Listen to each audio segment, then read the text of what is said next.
breaking Anna Devane's mental crisis, and the Faison mystery that won't die. GH spoilers drop. So, here we go again with another crazy twist in Port Charles. And honestly, I don't even know where to start with this one because it's a lot. Like a lot. Anna Devane is back. But she's not back, you know? She's back but completely broken. After being held captive for what feels like forever, we're talking months here, literal months of imprisonment, Anna finally returns to Port Charles. And the woman we see, she's not the same Anna. Not even close. The Anna we knew was tough. She was the police chief, right? She had it together. She could handle anything. But this Anna is shattered. Completely and utterly shattered. They immediately rush her to the psychiatric hospital, which, okay, fair. Because Anna is saying things, vague things, cryptic things, things that don't make sense to anyone around her. She's rambling. She's confused. And it's heartbreaking, honestly, because this is Anna we're talking about. Anna freaking Devane. The woman who could take down international criminals with her eyes closed. But months of captivity will do that to a person, I guess. And of course, she's no longer police chief. Obviously, can't be police chief when you're in a psychiatric ward talking about shadows and conspiracies that no one believes. The whole situation is just tragic. Now here's where it gets interesting though. Because even in her broken state, Anna has something important to say. Something critical. And she reaches out through Felicia. Felicia becomes the messenger. The go-between. Anna wants to get a message to Jason Morgan. And the message is simple but absolutely wild. Faison is alive. Yeah, you read that right. Faison. César Faison. The guy who's supposed to be super dead. Anna's saying he's alive. Jason's first reaction. He doesn't believe it. Like at all. And you can't blame him really, because Jason was there. Jason witnessed Faison's death. He saw it with his own eyes. So when Felicia comes to him with this message from Anna, who's currently in a psychiatric hospital speaking in riddles, Jason's like, yeah, okay, sure, the dead guy is alive, got it. He thinks Anna's lost it. That the captivity broke her mind. That she's seeing ghosts or whatever. But then Jason starts thinking. And this is where his detective brain kicks in. Because here's the thing. Port Charles has a habit of people coming back from the dead. It's practically a sport at this point. And Jason remembers something. He remembers Britt. He remembers Nathan. Both of them were supposed to be dead. Everyone thought they were gone. Funerals were held probably. People mourned. The whole 9 yards. And then they came back. Both of them. Alive. Walking around. Breathing. So if Britt could survive, whatever she survived, and if Nathan could come back from certain death, then why not Faison? Why couldn't that evil genius have faked his own death? He's done worse. He's done crazier things. The man is basically a supervillain. Faking your death is like supervillain 101. Jason starts connecting the dots. His skepticism begins to crack. Maybe Anna isn't crazy after all. Maybe she knows something. Maybe during her captivity she learned something that the rest of them don't know. And once Jason Morgan decides to investigate something, oh, it's on. He's like a dog with a bone. He won't let it go. So Jason goes solo on this one. He doesn't tell anyone. Doesn't ask for help. Just does what Jason does best. Investigate in the shadows. Track down leads. Follow the breadcrumbs. Do the dangerous groundwork that nobody else wants to do. And guess what? Guess what? He finds evidence. Real, actual evidence. Proof that Faison is alive. I don't know what the evidence is exactly. Maybe it's surveillance footage. Maybe it's financial records. Maybe it's some kind of DNA thing or witness testimony or intercepted communications. But whatever it is, it's solid enough that Jason believes it. And if Jason believes it, you better believe it's real. This changes everything. Everything. Because Faison being alive means Anna was right all along. It means her warnings weren't the ramblings of a broken mind. She was trying to tell them something crucial, and nobody listened. Nobody believed her because she was locked up in a psychiatric hospital. But Jason believes her now. So what does he do? He goes straight to the psychiatric hospital. He needs to see Anna. He needs to get her out of there. Because if Faison is alive and planning something, and let's be real, when is Faison not planning something evil? Then they need Anna. They need her expertise, her knowledge, her skills, even if she's not 100% mentally there yet. Jason's gonna break her out, basically. Or convince the doctors to release her, or sign her out against medical advice. Whatever it takes. Because this is bigger than hospital protocols and mental health evaluations. This is about stopping Faison before he hurts more people. And Anna and Jason working together, that's a powerful combination. Two people who've been through hell. Two people who understand darkness. Two people who won't stop until they find this monster. The plan is simple in theory. Get Anna out. Hunt down Faison together. Stop whatever evil plan he's cooking up. Save Port Charles again, because that's what heroes do. But nothing in Port Charles is ever simple. First of all, Anna's mental state. She's been through trauma. Months of captivity does things to a person's mind. Can she even function on a mission like this? Will she be a liability, or will the hunt for Faison actually help her heal, give her purpose? Again, sometimes the best therapy is action, right? Then there's the question of where Faison even is. If he faked his death this convincingly, then he's hidden himself well. Very well. He could be anywhere. Could have a new identity. New face maybe, plastic surgery, who knows with this guy. He's pulled off crazier schemes. And what's his endgame? Why fake his death? What's he planning? Faison doesn't do anything without a reason. There's always a twisted logic to his madness. Always a target. Always revenge or power or control or all of the above.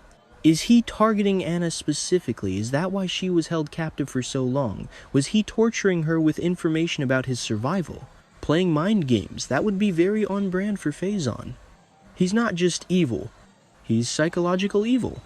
The kind that gets in your head. Or maybe he's after Jason, or both of them. Maybe he wants them to come looking for him. Maybe this is all part of some elaborate trap. Draw them out.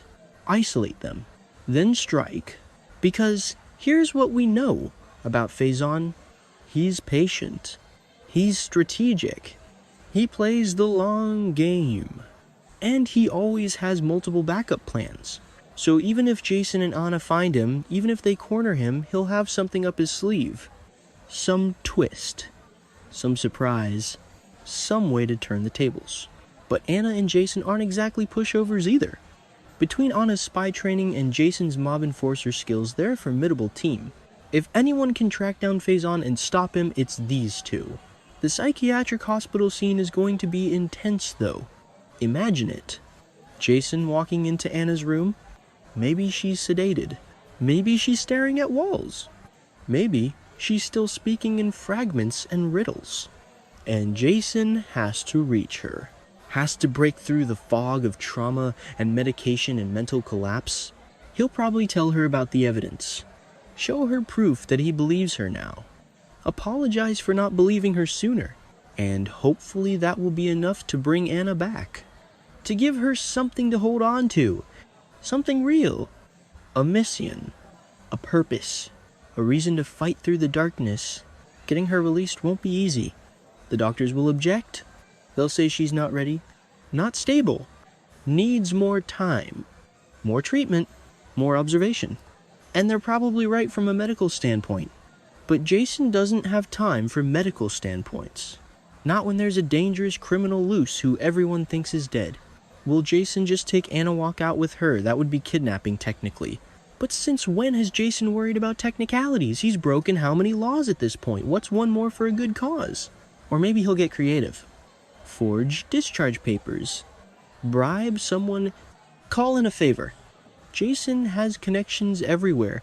He can make things happen when he needs to. And once they're out, then the real hunt begins. Following leads. Checking old Faison hideouts. Questioning his former associates. Following money trails. Using every resource at their disposal, Anna will know where to look. Even in her damaged state, she'll remember things. Patterns. Habits. Faison tells she's been chasing this man for years, decades maybe. She knows him better than anyone, including his capacity for survival, and I bet as the hunt progresses, Anna will start to heal. The mission will give her focus, clear away some of the mental fog. She'll start to sound like herself again.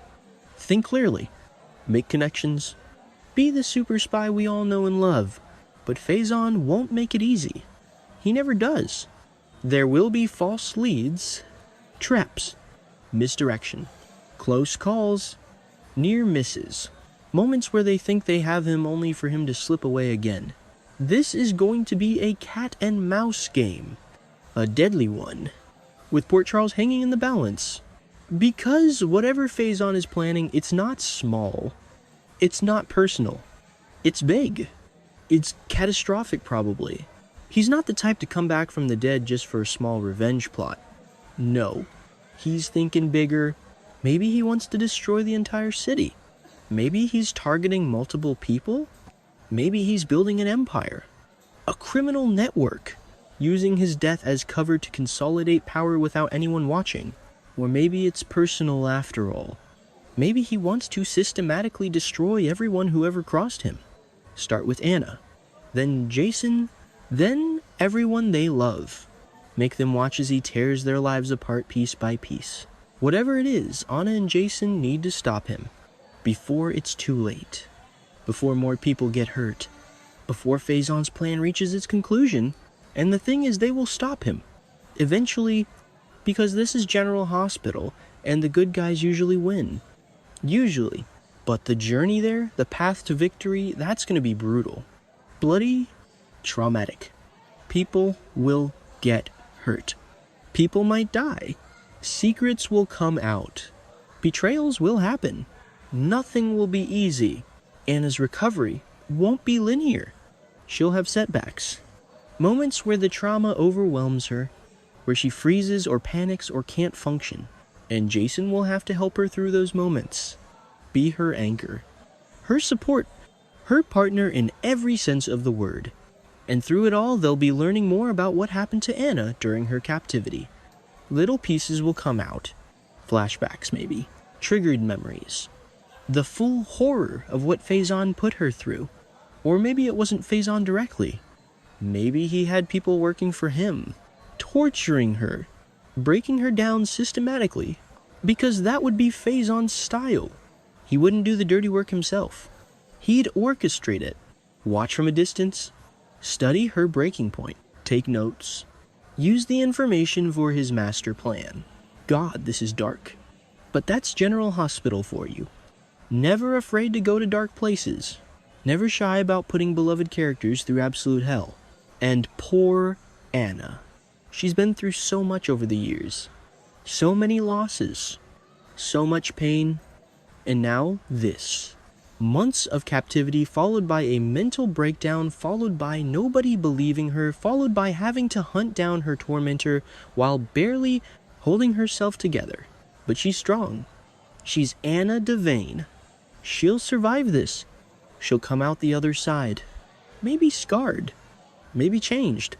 But still fighting. Still standing. Still a hero. And with Jason by her side, they're unstoppable. Two broken people putting each other back together while taking down evil? That's powerful. That's compelling. That's the kind of story that keeps people watching. So yeah, that's where we are. Anna's in a psychiatric hospital. Jason's found proof Faison is alive. They're about to team up for the most dangerous hunt of their lives. And Port Charles better buckle up because things are about to get wild. This is the kind of storyline that spans months. The kind where every episode ends on a cliffhanger. Where you can't wait to see what happens next. Where you're yelling at the screen because the characters are making dangerous choices, but you understand why they have to make them. And somewhere out there, Faison is watching. Waiting. Smiling, probably. Because chaos is his playground. And Port Charles is about to descend into chaos. Just the way he likes it.